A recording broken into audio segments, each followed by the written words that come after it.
Terrific. Back again.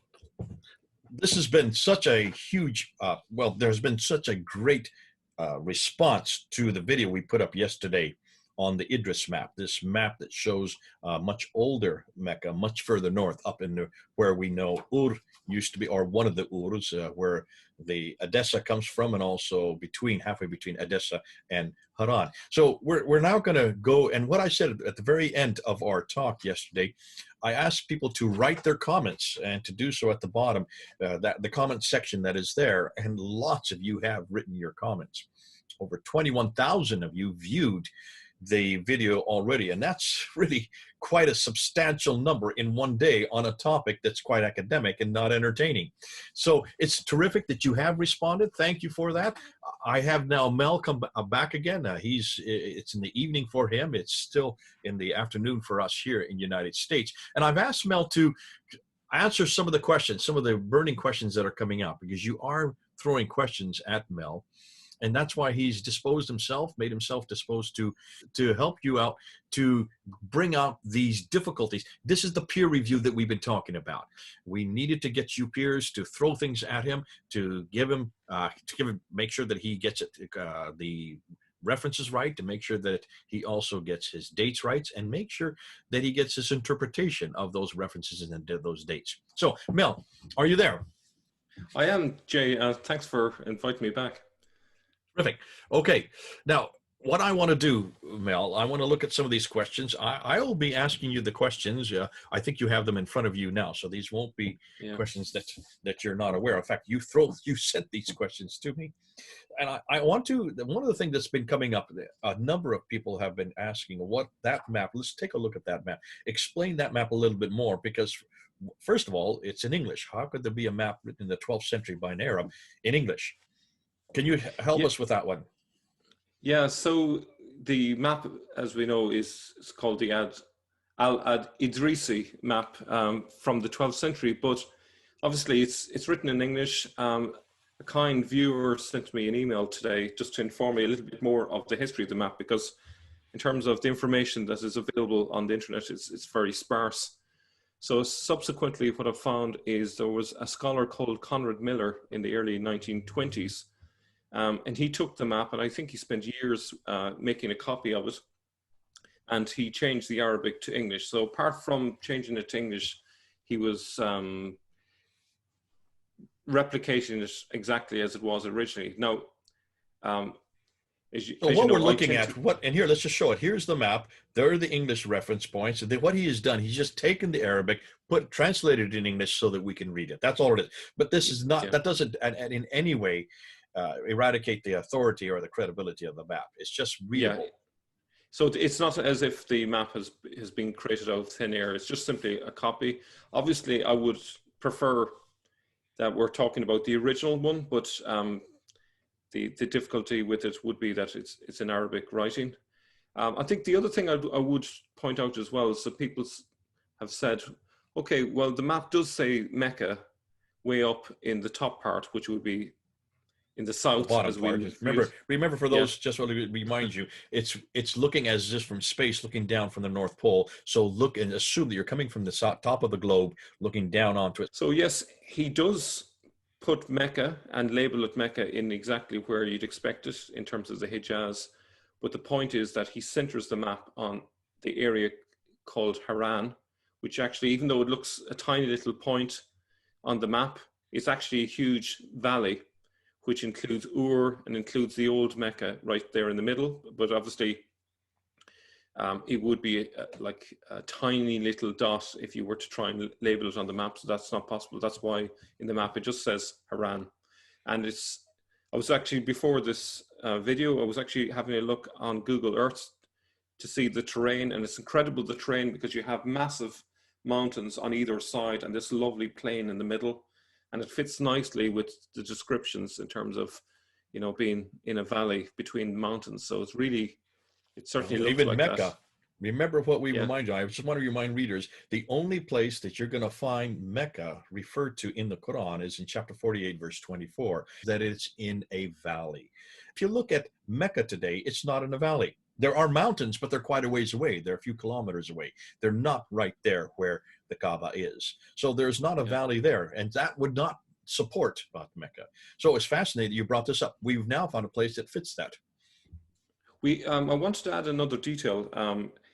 You know, the last day you asked me about what does the word Mecca mean, and I suggested one meaning that I've heard, which is low ground. And there was a Jewish viewer that took a look at that word, and he gave a suggestion from Hebrew, and he suggested that the word may come from a word which means to strike. And so he suggested it's got to do with a heel being struck on the ground and then water emerging. In this, you know, if you think of the story of Hagar and Ishmael, they strike the ground and then the water emerges. I think it might have been the angel in the story that strikes the ground. So that's maybe another possibility, and it's quite a good possibility in terms of the meaning of Mecca. So I just wanted to include that just in case people think, oh, you've missed the other meaning. So that's one other possible meaning. I think it's an interesting one. It may well be true, but doesn't necessarily contradict the other possibility either. Okay, now here's another question from Asif Maki. He says this: so the traditional Islamic story came after the 12th century Idris map. Is that what you're suggesting? No. So I believe the new Islamic tradition happened at the beginning of the Abbasids. So we're talking about the 750s onwards. So 8th century, 9th century. 8th century, 9th century. And essentially, Ur is still part of the folklore, the memory of the people. So it's still very important. Like even today, people are visiting this site and are conscious of the fact that it's the birthplace of Abraham. So that memory never went away. I've had a number of emails from Kurds who are really excited about the material that we're doing because they are conscious of all of this material.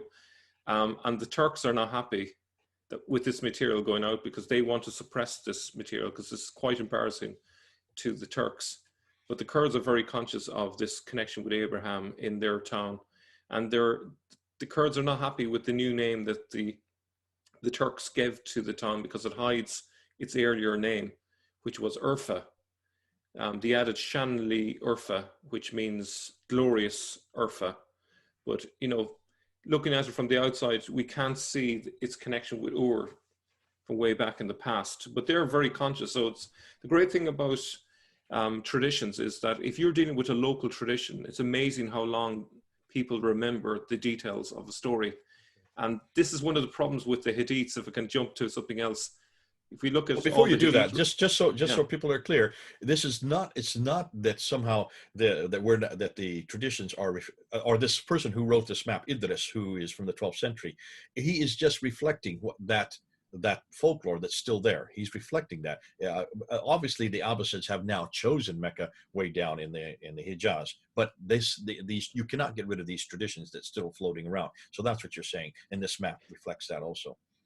Yeah, it's essentially saying that this place is still vital, still very important to Muslims because it's the birthplace. Essentially, it's the birthplace of Islam.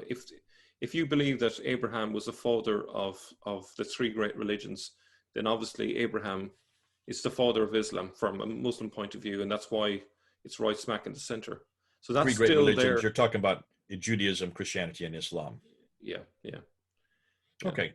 You wanted to say something about the Hadith. Go ahead. So, I was making the point how local traditions tend to retain memory for centuries. Very reliable, actually, in most cases.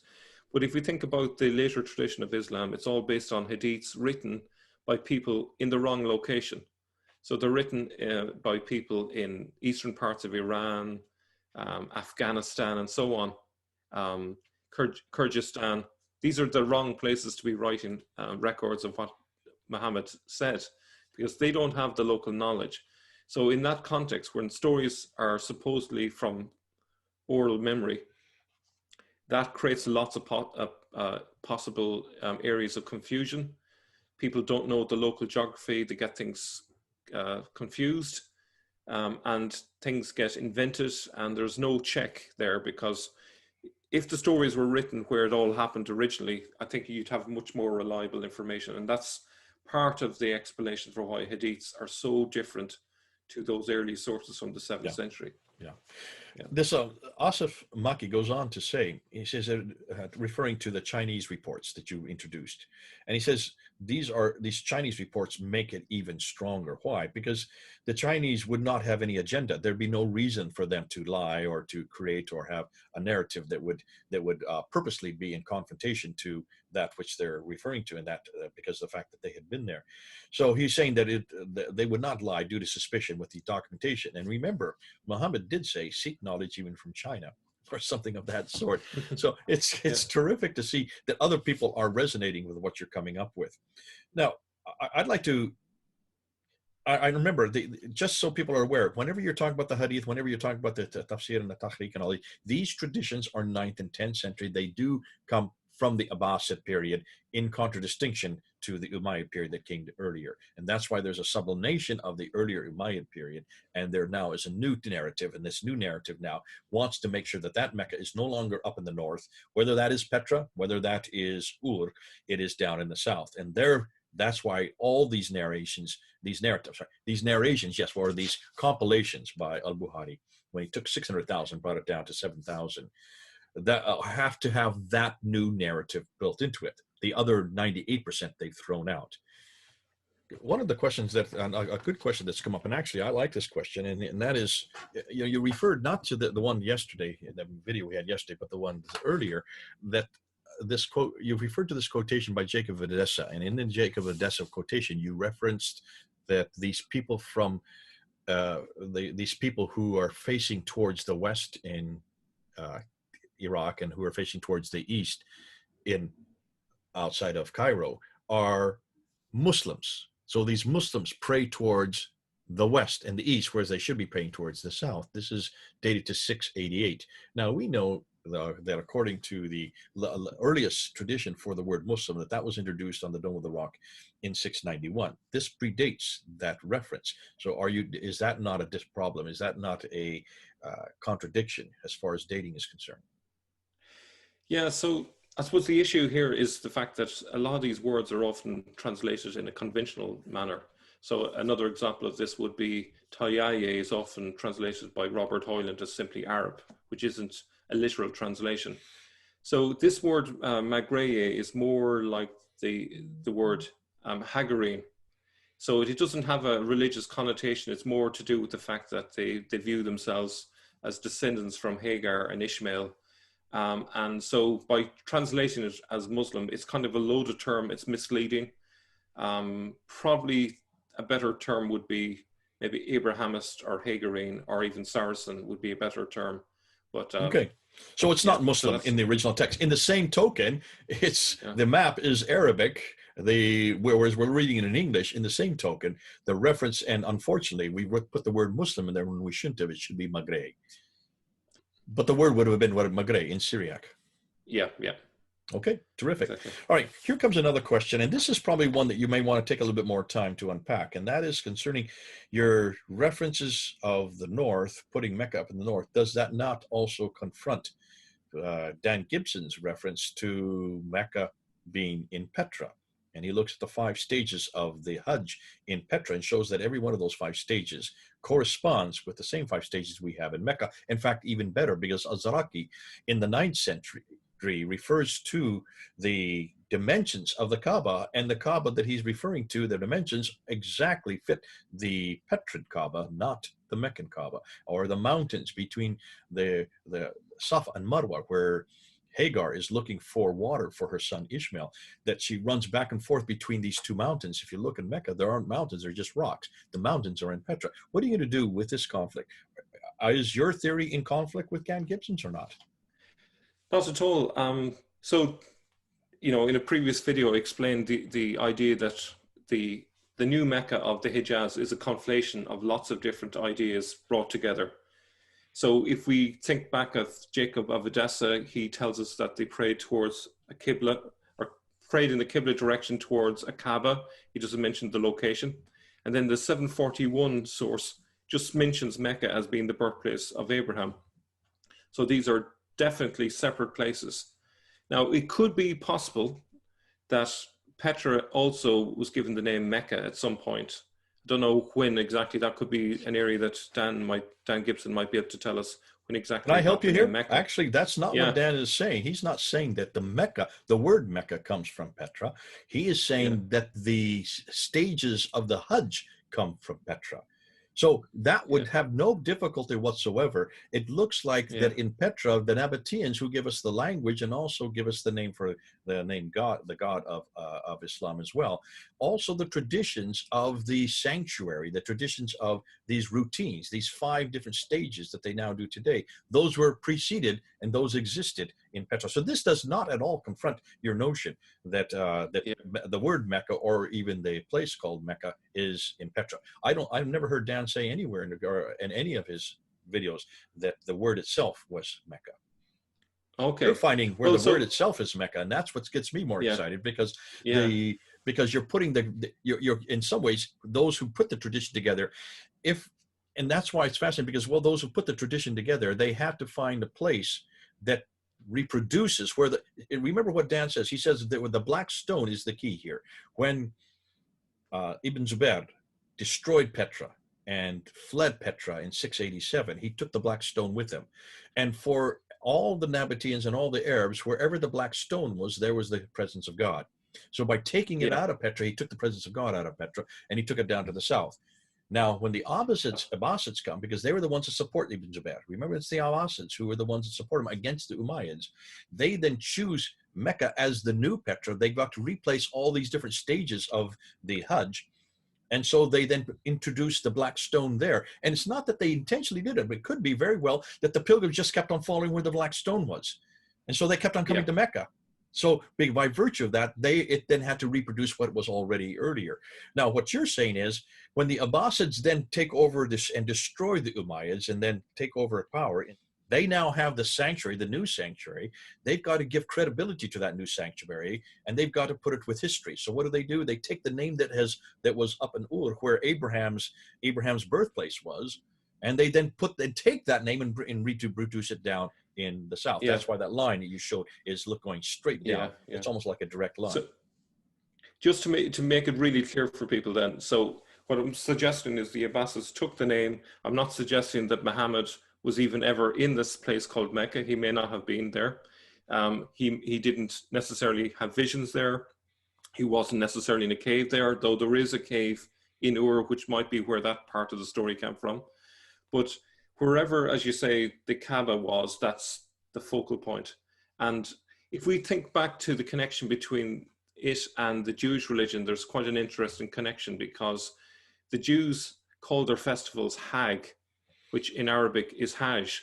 And there's a particular festival to do with the Festival of Booths, where they put up a tent and that becomes their focal point. And in fact, they do circumambulations on the 7th day. They do 7 of them, which is The exactly exact like same what you have. 7 days that we have it with the Hajj. But the key thing is that was a mobile tent.